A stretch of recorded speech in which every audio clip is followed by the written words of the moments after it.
Have you ever looked at a map and wondered how a tiny island with zero natural resources managed to become one of the wealthiest nations on Earth? We've all seen the famous footage from 1965, the tears, the heartbreak, Singapore's sudden expulsion from Malaysia. But what if history was rewritten? Imagine a world where Singapore is just another state in Malaysia. No economic success of today, a weaker dollar, and with Chinese as the minority. Instead of a global financial titan, Singapore is now constantly being milked by a federal government of Malaysia hundreds of miles away. Today, we're breaking down what exactly is the albatross file, and we're going to simulate exactly what your life would look like in a Singapore that never left Malaysia. From the language you speak, Can you speak English? Fuck you! to the taxes you pay, trust me, life would be completely different. For decades, the story was simple. Singapore was kicked out. But there's a different story going around. One that is recently declassified. They call it the albatross file. We had Goh Keng Swee, who was on the Singapore side, and Tun Razak, who was on the Malaysian side. On the surface, they made it seem like everything was fine.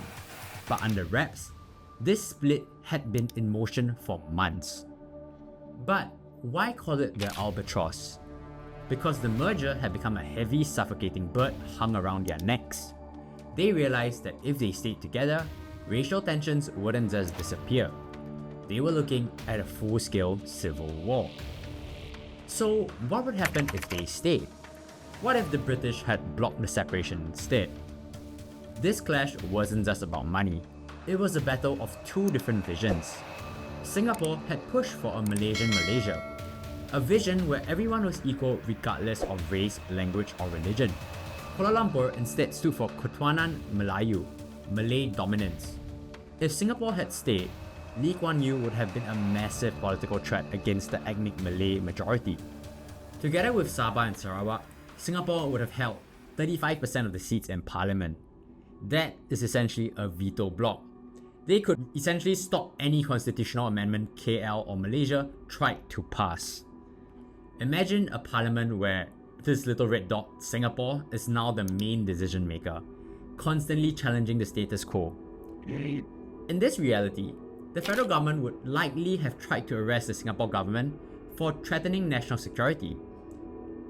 Now, let's talk about money. In Malaysian Singapore, your purchasing power would be drastically lower. Under the original 1963 agreement, Singapore was required to give 40% of all its collected tax revenue to the federal government in KL. This means that nearly half of every dollar earned in Singapore would have been used instead to build infrastructure in Malaysia.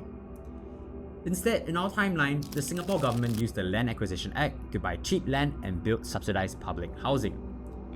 But in the Singapore government by Malaysia, this exact act likely would have been unconstitutional under Article 31 of the Malaysian Constitution, which protects property rights. So, a Singapore rent under Malaysian rule would likely just be a bunch of messy construction, unregulated private developments, and colonial-era neighborhoods frozen in time due to archaic style of rent control. Now let's look at this culturally. In a Malaysian Singapore, the primary language in school would be Malay. Today, instead, English is our primary language for communication and for facilitating global trade. So, was separation really a tragedy? Lee Kuan Yew cried then because he genuinely believed our small island couldn't survive alone. But looking back, we can see that separation was actually a blessing in disguise. In this alternative reality that I'm presenting to you, we're actually a vibrant, slightly messy, culturally rich extension of Malaysia. While we might be living a slow pace of life, in our world, we're right now a sterile, hyper-efficient, more wealthy global city. We might be poor in terms of cash in the alternate world, but maybe we'll be less stressed. Or we'll just be another rundown port city. As always, if you want to learn more about how the world really works, do check out our website for a free newsletter. Remember to like, share, and subscribe, and I'll see you guys next time. Bye!